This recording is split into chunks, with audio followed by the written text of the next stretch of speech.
Welcome guys, this is RK from movie review. அன்பே Diana உன்னை அடிக்காமல் விடுவேன்னா. இந்த படத்தோட டைரக்டர் பேர் பாரி இளவழகன். அவன் பாரி இளவழகன் இல்லை, பாரி இளவழகன். இளவு எத்துட்டான். லாஸ்ட் ஒரு 10 வருஷத்தில் ஒரே வாரத்தில் 4 படம் நான் பார்த்துட்டே கிடையாது. Idhaya Murali, Evil Dead Burn, Odyssey, அன்பே டயானா. உங்கள் கையில் பணம் இருக்குதுன்றதுக்கோசம் படம் எடுத்துடுவீங்க. படம் எடுத்து அதை ரிவ்யூர்களுக்கெலாம் காசு கொடுத்து கூவ சொல்லி எங்கள் தள்ளில் கட்டுவீங்களாடா. ஒவ்வொரு ரிவ்யூவரும் அவ்வளோ நல்லா இருக்குதுன்னு நானுங்க படம். அதனால தாங்க போனேன் 10க்கு. போனால் எப்பா கொலையாக கொன்று எடுத்துட்டானுங்க. இந்த படத்தோட ட்ரெய்லர் நல்லா இருக்குது, சீன்ஸ் நல்லா இருக்குதுன்னு 10க்கு போனீங்கன்னா அது நீங்கள் பார்த்துட்டே தான் வரும். மீதி எதுவும் நல்லா இருக்காது. ரோஜா நடிச்சிருக்கு, சேத்தன் நடிச்சிருக்கான், பரிதாபங்கள் கோபி நடிச்சிருக்கான்னு சொல்லிட்டு பார்க்க போனீங்கன்னா உங்கள் நிலைமை ரொம்ப பரிதாபமாயிடண்டா.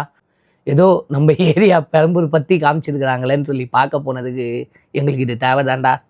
அந்த டாபர் டைரக்டர் மூஞ்ச பார்க்கும்போதே எனக்கு தோணுச்சு, இந்த நாய்க்கெல்லாம் எங்கே படம் எடுக்க தெரியும்னு சொல்லிட்டு.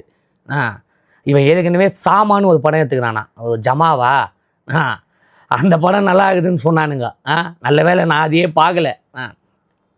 இந்த படம்லாம் ஓடிடியில் கூட பார்க்கறதுக்கு தகுதி இல்லாத படங்க. இந்த 10க்கு என்னோடய ரேட்டிங் 10க்கு 2.5. ஓனனா பார்த்து சாவுங்க.